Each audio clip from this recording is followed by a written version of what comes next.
everyone, welcome back to my YouTube channel. My name is Rosie, and if you are new here, please do subscribe using that big red button down below. So today I want to talk to you about pregnancy and infant loss. I've actually experienced 3 miscarriages and 1 late-term abortion. So I thought I would quickly talk to you about my experiences and then kind of answer maybe a couple of questions that I think people might want to know. So the month of October is Pregnancy and Infant Loss Awareness Month, and I think this week in particular from the 9th until the 15th of October is also kind of the awareness week, and I think even today is the awareness day.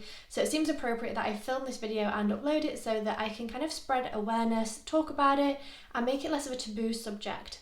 So as just a bit of a background, I grew up always wanting children. I always wanted to be a mum, I always wanted to have my own kids, have 3 kids, 2 boys and a girl, a bit like me and my brothers, and that was kind of my my calling in life, the thing I wanted to do. I was never really focused on career or jobs or living in certain places, doing certain things. It was more about having kids and finding the right person to be with, having kids with them, and having that kind of normal life that you're sold as a child, and you're sold the dream of this is what makes you happy. So that's always what I wanted to do. And even when I first met Jeremy, one of our first conversations was about having children, because I didn't want to be with somebody who didn't want to have children. I wouldn't have even pursued that relationship if he didn't want kids. So that's how important it was for me. And we met in 2010, we got married in 2015, in 2016 we went on our honeymoon, and then when we got back from there we decided to start trying. So we went on our honeymoon in May 2016. So throughout that summer we were kind of having unprotected sex, but didn't really plan it in terms of months and things like that. I ended up getting pregnant the end of August. Well, I had my miscarriage end of August. It was the 30th or 31st, I think, of August. So I found out I was pregnant on the Friday. I think I was about 4.5, 5 weeks, something like that. I'd kind of thought for a couple of days I might have been pregnant because my boobs felt big and sore. I kind of just felt a bit icky, a little bit weird, and I kind of thought, oh, maybe this is pregnancy. So I found out on the Friday night that I was pregnant, or maybe it was a Saturday morning. Either way, so I had that weekend of being pregnant and talking about names and what we're going to do, because at the time we were living in a 1-bedroom apartment, so we were like, okay, we'd put the baby in the bedroom, we'd sleep in the bed in the lounge, like on a sofa bed or something, talking about all those different things, getting quite excited about it, talking about names, talking about our futures. And then on the Monday, Jeremy went away for work, and on the Tuesday, I think it was the Monday night, I had a little bit of bleeding, kind of brown blood, so it wasn't bright red, it was kind of brown, a bit like when I get before my period or after my period.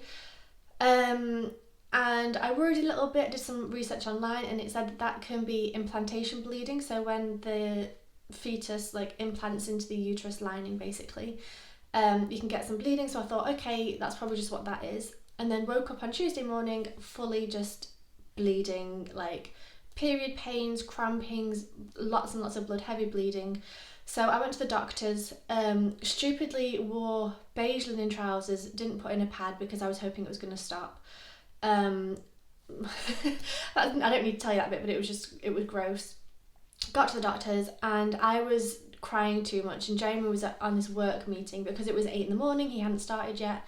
So I just put him on speakerphone and told the doctor she's bleeding, she was pregnant, obviously what's going on. He did an examination, meaning he put his fingers in and kind of felt around to feel if he could feel a baby or anything, I guess, and he didn't. So he said, yep, you're having a miscarriage, and was very blasé about it, didn't really care, didn't really give me any support, anything like that. And he said you can go for a scan. There's a local scan place, and they will see if there's a heartbeat or anything, or if they can at least see any kind of sac. So I went to this place and it only opened at about 9, so I had to wait for an hour outside, and I was just crying my eyes out the whole time.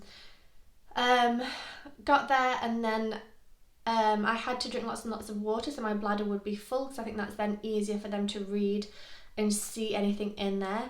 And during this time Jeremy called his auntie, she lived about half an hour away, and she drove to be with me, so I wasn't on my own for this. Got there, did the scan, and they didn't find anything, so basically I'd had a miscarriage. So I went home and cried for 2 days. Jeremy came back on the Thursday, I believe, so I took off work that Tuesday. I took off 2 days, so either the Tuesday and the Wednesday, or the Wednesday and the Thursday, but it was the day it happened. Took those 2 days off work, just said I was ill, went back to work again, and I kind of wish I'd taken a bit longer off work because it was still upsetting, obviously. Came back home, and then I was with Jeremy. So that was the first miscarriage. It felt, so I knew I was pregnant because I had sore boobs, I felt a little bit sick. Those were kind of my symptoms. And then I knew I was having a miscarriage because I had bleeding the night before, so the dark brown blood, and then woke up with period pain, with cramps, with bleeding, and I just knew. So that was my first experience.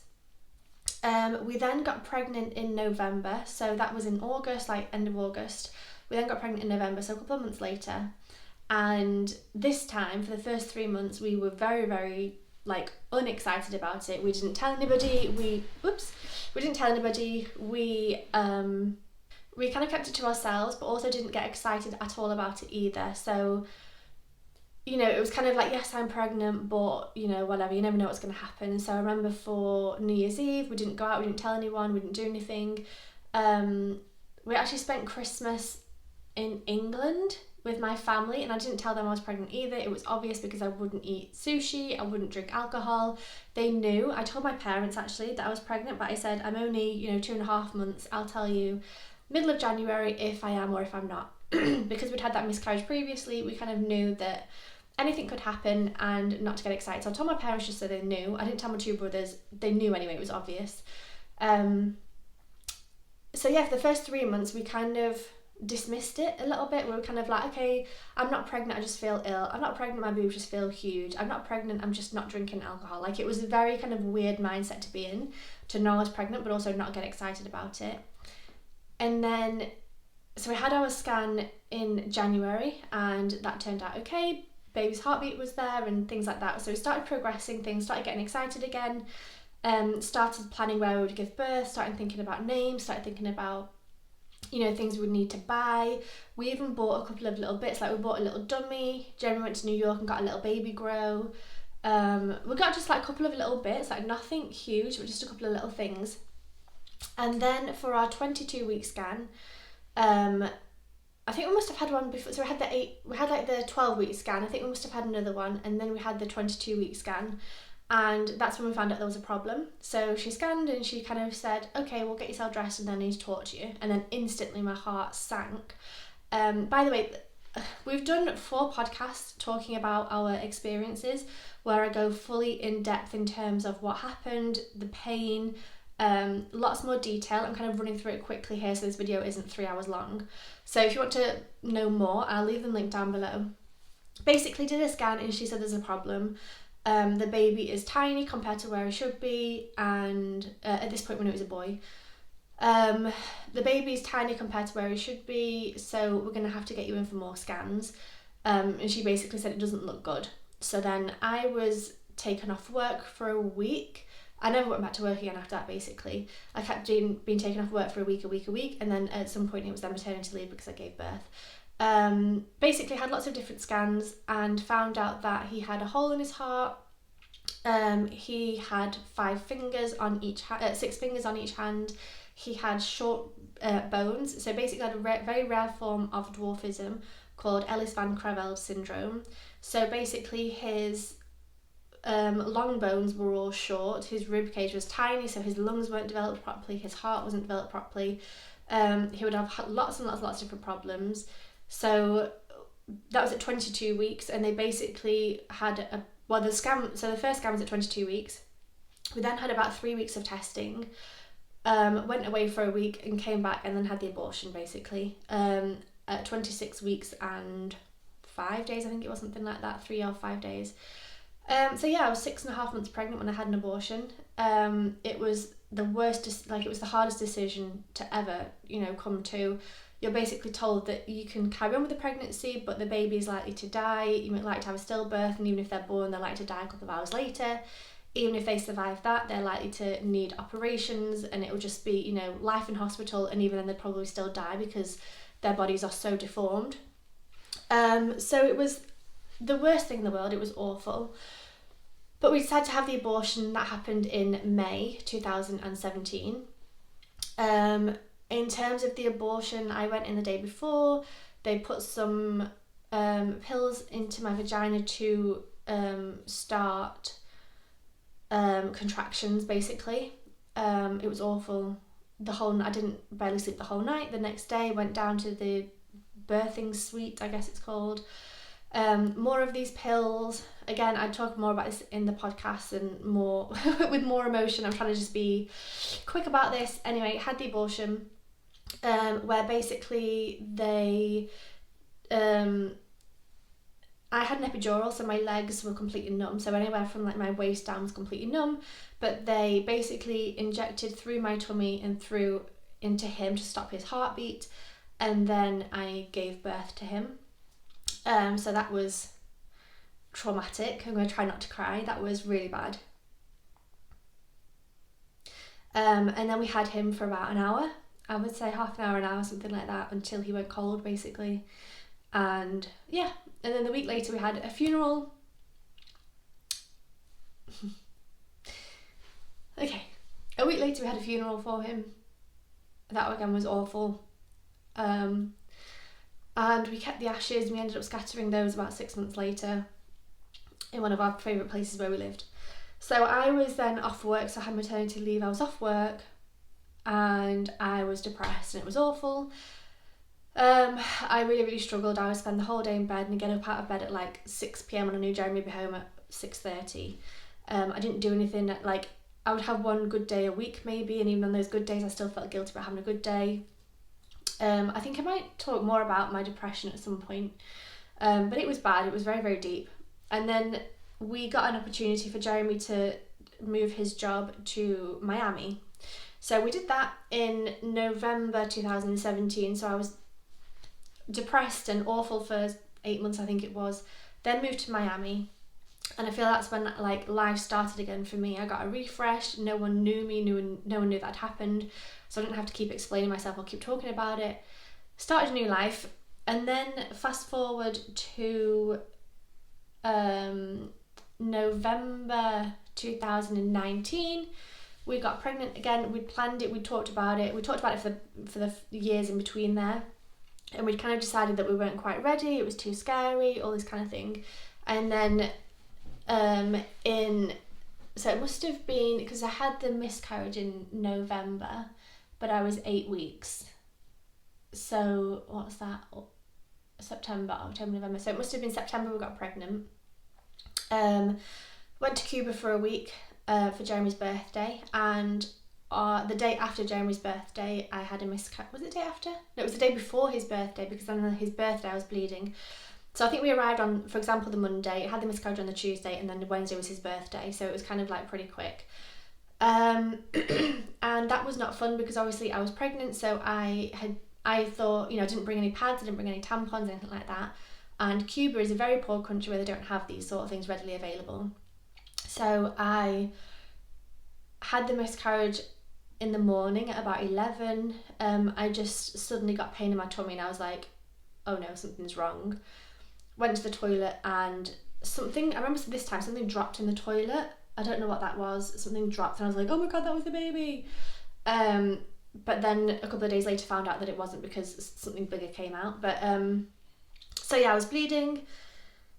Had to walk around Havana in Cuba looking for pads. We spent about 2 hours walking around lots of different shops. Eventually found one pack of pads, so bought those, went home, and then I was just, I think that night we kind of stayed home, and I think we went out for food, but just to eat, basically. We didn't have anything in our Airbnb with us. And then the next day was Jeremy's birthday, and I was like, look, we need to enjoy ourselves here. We might not ever come back to Cuba. We need to just make the most of it and get over it. So we kind of just had to enjoy Cuba. And I was bleeding the whole time. I was in pain the whole time. Didn't have painkillers. Like I said, couldn't really find pads readily available. So it was not fun at all, not being with family, not being with friends, just kind of being on holiday and wanting to grieve and be upset, but also wanting to enjoy my holiday and my husband's birthday. So it was a very weird dynamic. A couple of days later, we were in Vinales, which is a different area of Cuba, and we were at some like big historical site thing, and I was like, oh, and I felt something huge come out of me. It was probably like this big, like a chunk of tissue. I guess I don't know what part of the baby it was. Obviously, babies at 8 weeks are tiny, but it was, I guess, my body's I don't know, the sac or something. So I had to run to the toilet with something half coming out of me, and I pulled it out and it was huge and it was gross, and I was like that person who had to feel and touch it. So that was that miscarriage at 8 weeks, and then so that was in November 2019 before the pandemic. And then in January got pregnant again, February, end of January I think it was. And in April I had a miscarriage at 11 and a half weeks, but this time it was different. So basically I found out I was pregnant at about 4 weeks. And I was deciding, okay, so because I know I've got Ellis Van Creveld, I need to book in for, like, as soon as I make it to 8 weeks, because that's when my miscarriage was in Cuba, I was like, as soon as I make it to 8 weeks, I'm going to go in for a scan and get it all organised so that if I do have a baby with Ellis Van Creveld, we can catch it early rather than having an abortion at 26 weeks. It could be more at like 12 or 15 or 18, something like that. So at 8 weeks, I had a scan and the baby was shown to be 6 weeks. And I remember being super confused. This was during COVID, so I had to wear a mask. Jeremy couldn't be in with me. It was all very weird. And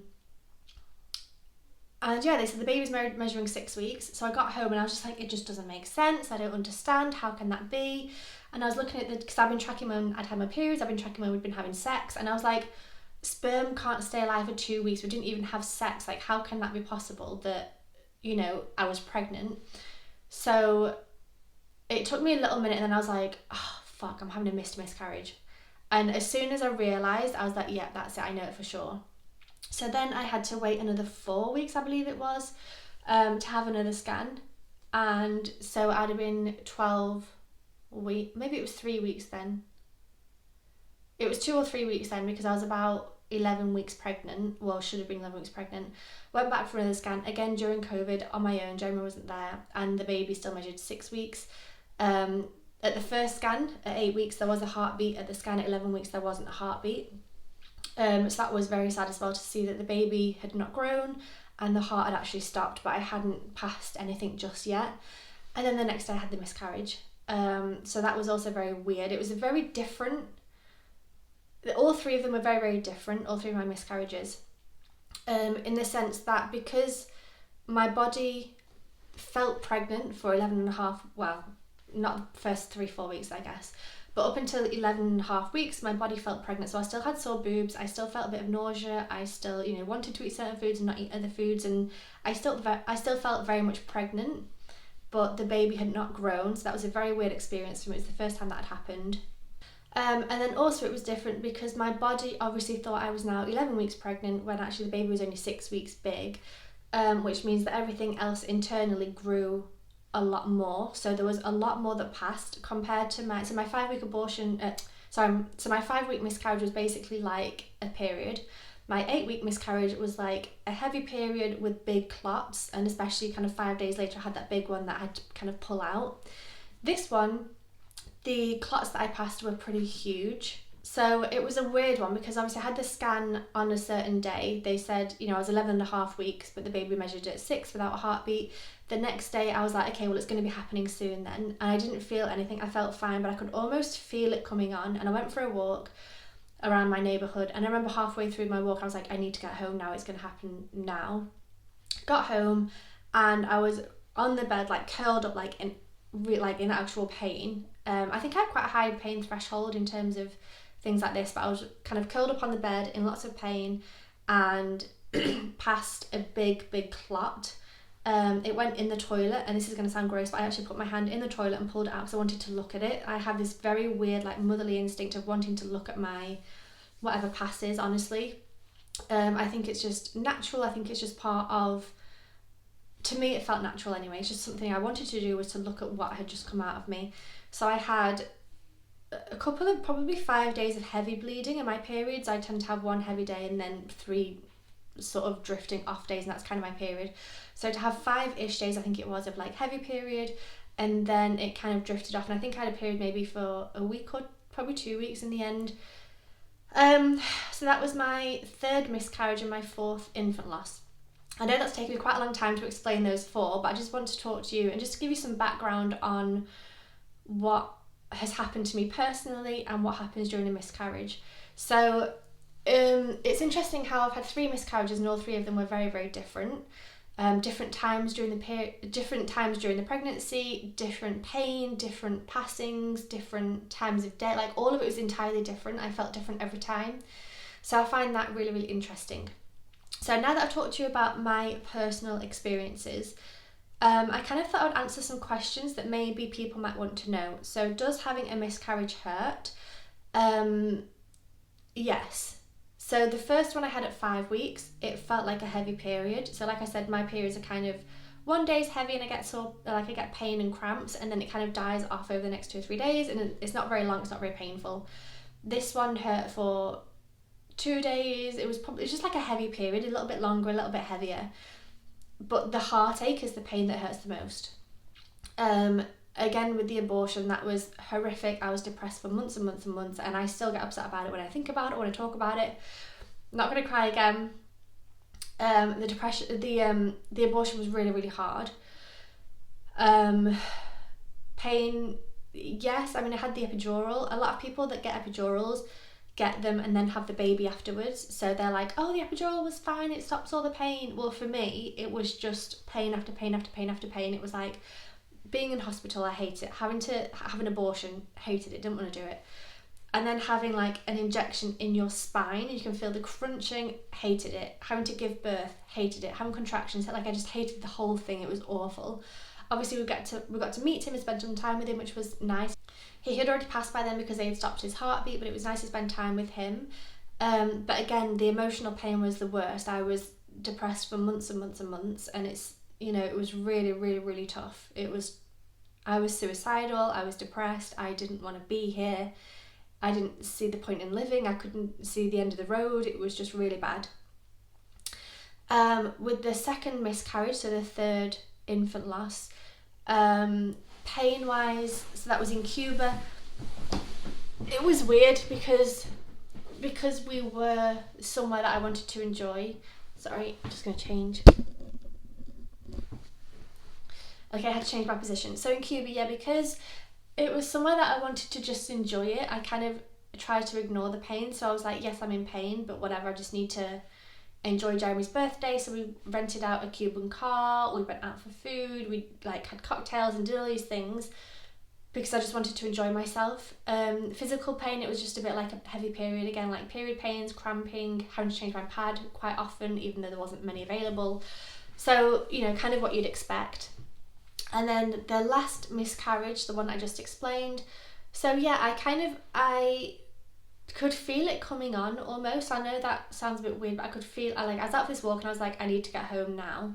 So rushed home, and then it was like suddenly my body was squeezing to get this thing out of me. I could feel like really big cramps, lots of pain. I think I took painkillers for that one, so I didn't take painkillers for the other 2 miscarriages. I didn't go to hospital for any of these either, by the way. Obviously the abortion I did, but the other miscarriages I didn't go to hospital, didn't get a D&C, didn't get any kind of operations or anything.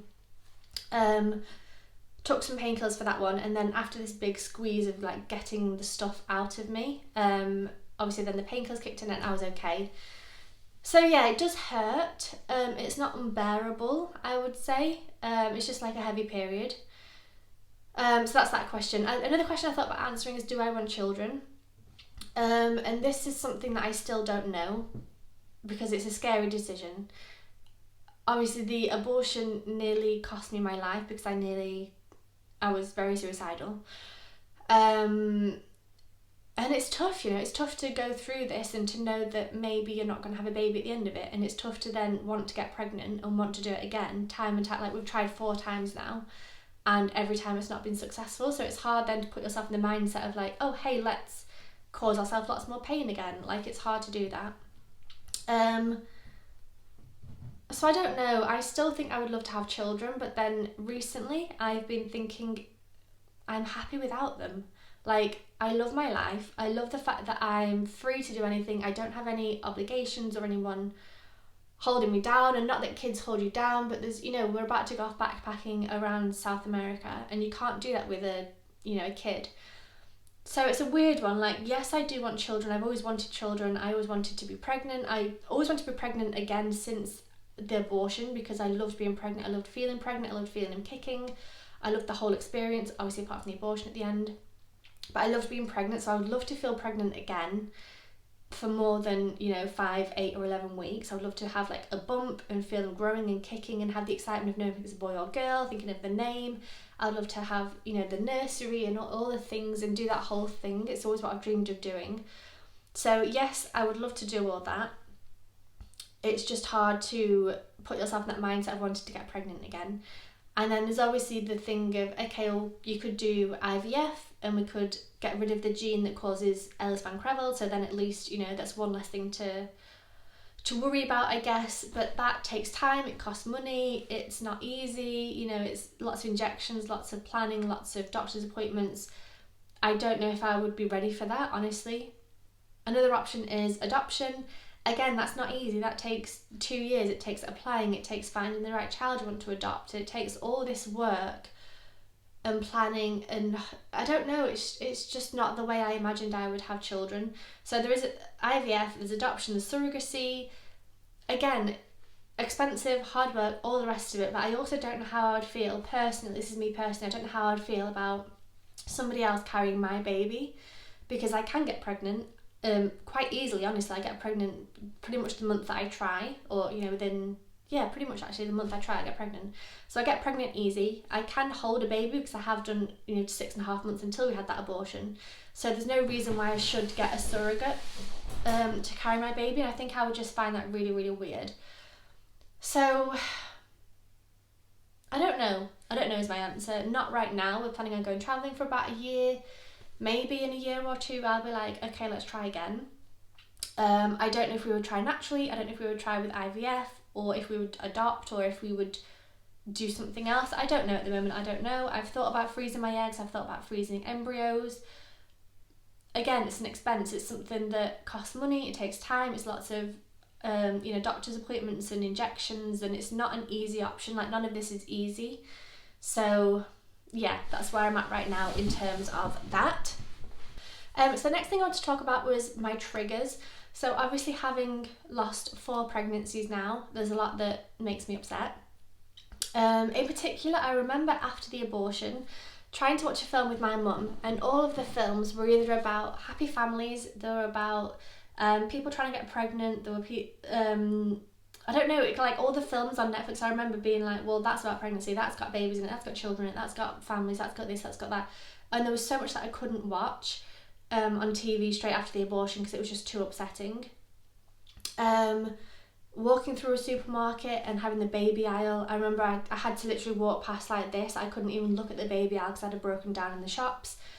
There was one time, it was about a month or maybe 2 later, we drove through France to go to a friend's wedding. We were living in France at the time, and we stopped at services, and I got out of the car, and Jeremy stayed in the car because he was fiddling with money or keys or something. He was doing something, but I was stood outside the car waiting for him, and I think 2 cars away there was a car with a baby, and they were changing the baby's nappy in the back of the car, and I could hear the baby crying, and it was a young baby. You know how young babies have a certain cry and then old babies have a different cry?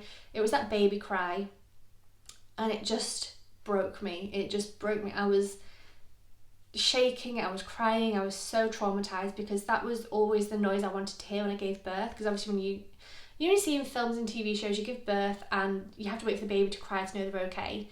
So hearing that baby crying, and it was only 2 months after I'd had the abortion, was so upsetting for me. Seeing pregnant people was a big one. Like, I'm okay with that now, but I remember after the abortion, if I saw somebody pregnant, I would literally want to grab a knife and stab them in the stomach. Like, it was bad. I was so angry at the world. I hated everyone. I hated pregnant people. I hated babies. I hated everything to do with it. I was feeling very violent. I didn't obviously do anything, but it's weird how that takes over. Like, beforehand, I love pregnant people, I love babies, like obsessed with them, love them. But at that period of my life, I couldn't see them. I couldn't deal with it. I would have to literally look away because I was so angry at the world. I was so angry that other people could get pregnant and have healthy babies and I couldn't. So that's a trigger. Just seeing babies and, like friends getting pregnant at the time of the abortion. There were some friends who were pregnant at the same time, so now seeing their children is really hard. Like, they're now 4.5 years old, So seeing their kids, I can't do it really. I find it so hard. I just want to cry the whole time, and it's so hard to be with them and see videos and pictures. That's tough. Again, with the third and fourth miscarriage, infant losses, I always had people, like friends, who were pregnant at the same time. So now seeing their kids being, 2 years old is awful. Other kids who weren't born at the same time or who have no association with in terms of my pregnancies, I'm fine with. It's just if they were pregnant at the same time as me and they now have their babies, that's the ones I find hard to see. So that's definitely a trigger. Going to the doctors and when they, or anywhere, and they say, have you got children? No. Okay.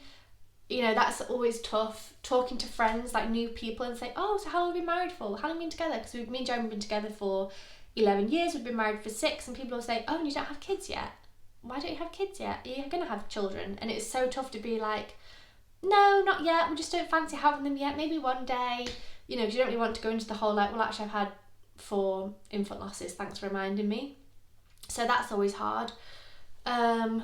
Periods, it sounds silly, but every month I get my period, I think, okay, well, that's another month that I'm not pregnant, and that's another month where I don't have a baby. And also different months and different times of the year. So like the end of September, I always think, oh, this is my first miscarriage. And then May is when I had my abortion. And then, like different dates throughout the year. So it's so from the first one, there's September when I had the miscarriage. From the second one, there's November from when I found out I was pregnant. Telling my parents I was pregnant in December, having the first scan, like all these different memories, the first scan in January, having all these different memories throughout the year. Just remind me of like, oh, it's been 3 years since that, it's been 4 years since that. Obviously the abortion, and then with the next 2, it was in terms, and scattering the ashes was another one, the funeral was another one. And then with the next 2, so it was our time in Cuba, so all my Cuba pictures, I look at them and I just know that I was in pain the whole time, emotionally and physically. So that's weird. That was in November again, that was the day after Jeremy's birthday, day before Jeremy's birthday, so that's always a nice reminder. And then the last one, again, it was during COVID. It was in April, so I was pregnant for my birthday, but couldn't tell anyone because I wasn't 3 months yet. And obviously, I think by then, did I know? Yeah, I knew because I had the miscarriage that like 23rd, I think it was, of April 2020. And I'd known that I was having a missed miscarriage.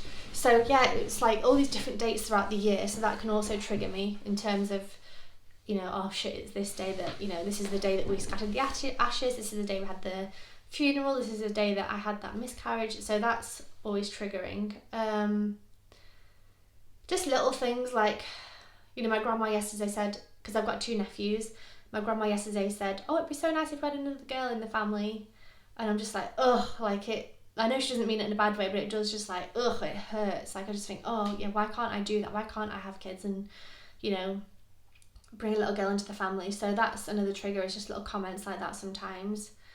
Baby clothes, people on YouTube who get pregnant and have babies and talk about baby hauls and what to take to hospital and baby name ideas, and like I love watching these videos, and I have done for years, even before I was like even thought about having babies. I love baby name videos, like names I love but I wouldn't be using. I love, watching people give birth and they're announcing their babies. I love all these videos, but it can be hard to watch sometimes. So yeah, I think that's a lot of the triggers.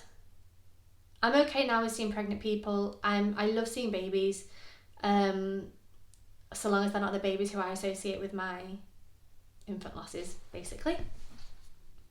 Okay, and then the other question that I wrote down is, how did infant loss affect me? So I've talked a little bit about, so with the first one, I was upset for a couple of days, and then I just thought, oh, well, at least now I've had my miscarriage. Like, most people have 1 miscarriage, at least I've had my 1, so the next baby will be fine. Obviously I was upset for a couple of days, it took me a while to get into that headspace, but then I was okay. The abortion was a weird one, because like I said, the first 3 months I was thinking I wasn't pregnant, and then for 3 months I was thinking I was pregnant, or 3, 4, 5. Yeah, so 2.5 months I was thinking, okay, I am pregnant, let's get into this, and then I had to have a month of being like, no, I need to have an abortion. So that was real roller coaster ups and downs, and it was really hard. like I said, I was very depressed, very suicidal, was not in a good place at all. I needed to get out of there. If we hadn't have gone to Miami, I would have gone somewhere else. Like, I needed to get out of there, go somewhere else, do something else.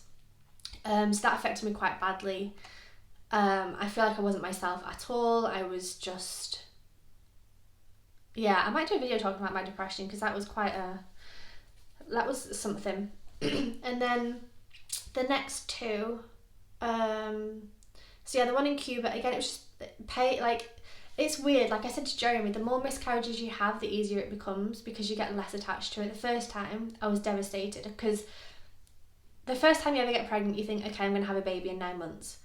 Now I know that if you get pregnant, it might last another 5 minutes, it might last another hour, it might last another day, it might last another week, but it's probably not going to last. And that's my, jaded, that's the way I see it now, is that pregnancy doesn't mean a baby at all.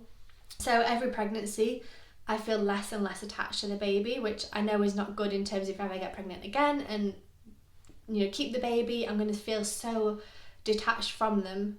I think until they're physically born and in my hands and alive and at home, then I'd be like, okay, I have a baby. I think up until that point, throughout pregnancy, I'm going to find it so hard to connect with a baby. So yeah, pregnancy gets easier. Miscarriages get easier the more you have, which I know sounds so fucked up and so awful, but it's the truth for me, at least. It's not like a non-event. It's obviously hard, but it's a lot easier than the first time. So yeah, it's a weird old thing. It is weird. And it's weird that no one talks about it. That's why I'm trying to be as open and honest as possible, because people say that, 1 in 4 women have a miscarriage, yet no one talks about miscarriages. I've had 3 miscarriages and no one really talks about that. I've never heard somebody talk about having 3 miscarriages, really. Not really. And especially having an abortion, and a late-term abortion, and a medical abortion at 6.5 months pregnant. That was traumatic, it was awful, but not many people talk about this. And it happens all the time. It wasn't just, I'm not the only person to have ever had a 6-month abortion. So yeah, I just kind of want to talk about it. I don't really know what else to say.